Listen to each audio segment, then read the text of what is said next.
Hey guys, so what I'm going to make today is no ring. When you punch the hole in the quarter to start off the ring making process, afterwards you always end up with the little centerpiece. This one happens to be a 3/8. I've got them 3/8, 7/16, and a 1/2 inch. So I got a bunch of these laying around, and I was thinking about maybe I'll melt them down and, make something fresh, smooth out of the coins, but not necessarily coin-like. But what I decided to do is kick it up a little bit of a notch here, and I'm going to make a pair of earrings using the 3 different sizes. And sometimes what I'll do is if I get a quarter and I'm making the coin ring and I mess up or I split it, what I'll do is I'll straighten it out, make it flat, and make like charms out of it and whatnot. Something similar to like this, for example. Just flatten it out, make it straight, drill a hole in it. I'll make them longer, try to use the whole words and year that the quarter was in or whatnot. But I got 2 little ones here that I cut down that say Liberty on them. Well, you can't see it because it's too dark because I nailed it and haven't cleaned them up yet, but 2 of them that are cut to the same length. They say Liberty across it right here, and on the back it says $quarter right in the middle. And I'm going to do a set of earrings where it's going to be the 1/2 inch on the top, 7/16 in the middle, 3/8 under that, and then these little tabs for the base. And we're going to see how they turn out, so let's get this process started. So the first thing you have to do is you have to drill the holes in the coins, the center part of the coins, to link them all together. So I'm going to start that right now. Get my press vise. Put this in real quick.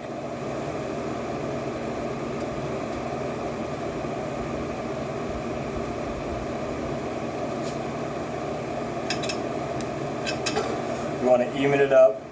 Too close to the edge, you're going to split the hole. Too close to the middle, and the links won't come together right. The jump rings. So once you get it lined up to where you want it,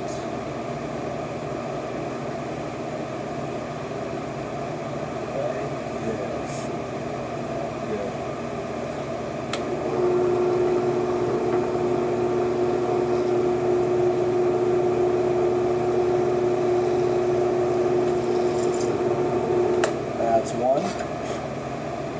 Looking good. And you make the bottom hole.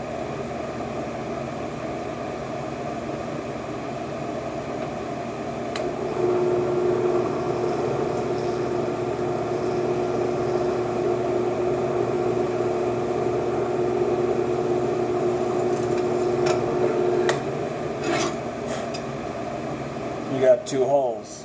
Now whatever you do, don't just grab it because it's hot.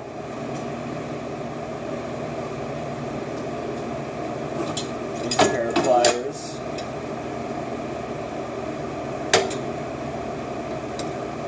Take it off, dunk it in a little water, cool it off.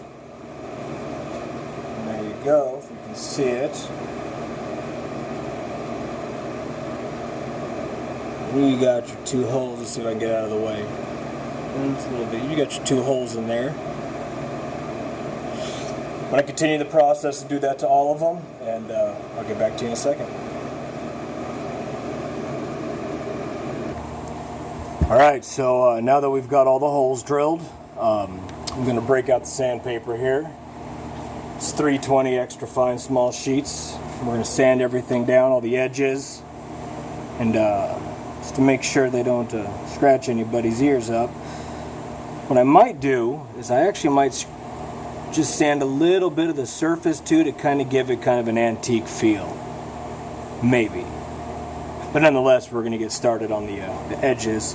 This is very simple, just back and forth, move it in circles, and it's going to take a while, so I'll get back to you when I'm finished with this.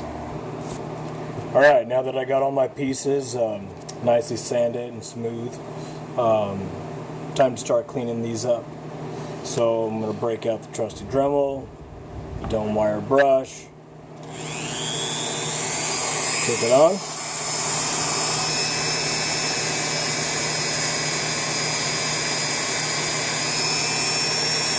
And as usual, clean it up nicely.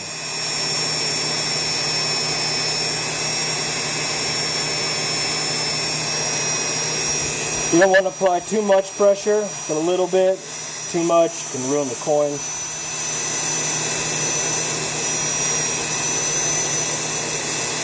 And you don't want to leave it on it, just sitting on and doing it, otherwise it's going to heat up the coin, you're going to burn your fingers.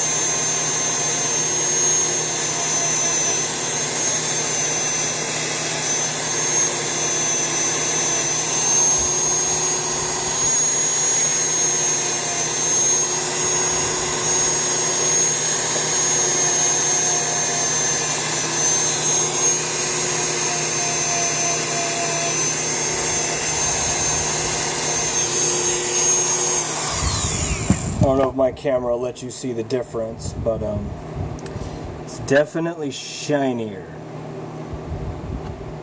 Can't even tell. Bad lighting, I guess. Nonetheless, that's all good to go. It's all nice and clean. So I'm going to do that to the rest of these here, and then we'll start putting them all together. Alright, so now that I've got everything nice and shiny, we're going to start putting them together. Typically you use jump rings. What you want to do is find the right size that keeps them separated just enough to where they move.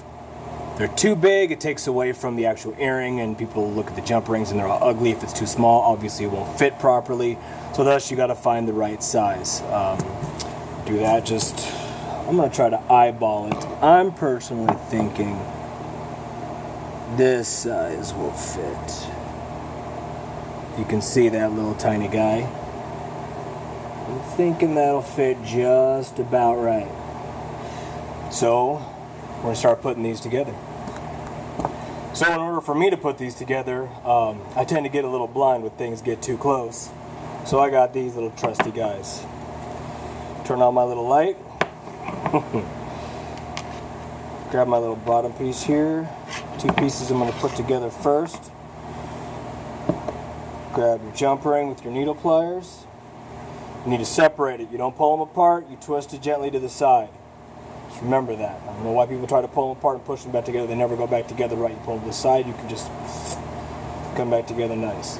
So, thus, now that I can see what I'm doing, I'm going to pull these apart just gently, just enough to get the rings through. Slide one through this way.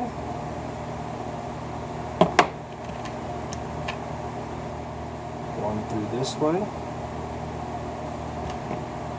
And the one thing you definitely want to make sure of is they're facing the right way, or the way you want them to face. I don't know how many times I've put everything together and realized one ring's wrong and you got to take it half apart again.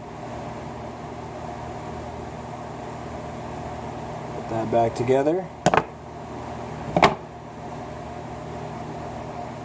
And there's the start.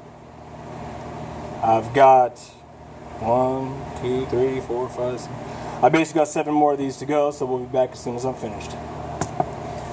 Alright, so now that I've got it all together, I got to put the actual earring hook on it. Most of the time, most people, and I included, use the question mark style. They're great, they're awesome, they're common. I want to do something a little bit better. I really like the look of these earrings. So I'm going to do a little bit fancier. I picked these up not long ago because I think they're awesome. And I'm going to use these backs. Check those out. It goes round and then it flattens out into the hook. A little bit better. I think they're beautiful. Nonetheless, I'm going to put these on and show you the final product. Stay tuned. And there they are, all finished. I think they look badass, personally. I think they really do. Check it out. So the coins that were used in the process, remember these are the dead center punches for the holes. The top two are actually both from Virginia. The middle two were from the Colonial quarter that was made in '76, I believe it was. The bottom two are Texas. And then the straight points are just from your average quarter, I believe probably like 96 and 82 or something like that. But nonetheless, I think they turned out really cool. They're going to be for sale at my Etsy store. I'm thinking, I don't know, they took me quite a while to make, actually, longer than the other ones did. I don't know, 17, 18 bucks, something like that, nothing big. But yeah, check out my Etsy store. It is Phoinix Coin Jewelry. Check me out on Etsy. I'm also on Twitter at aphoenix. Other than that, I hope you all have a good day, and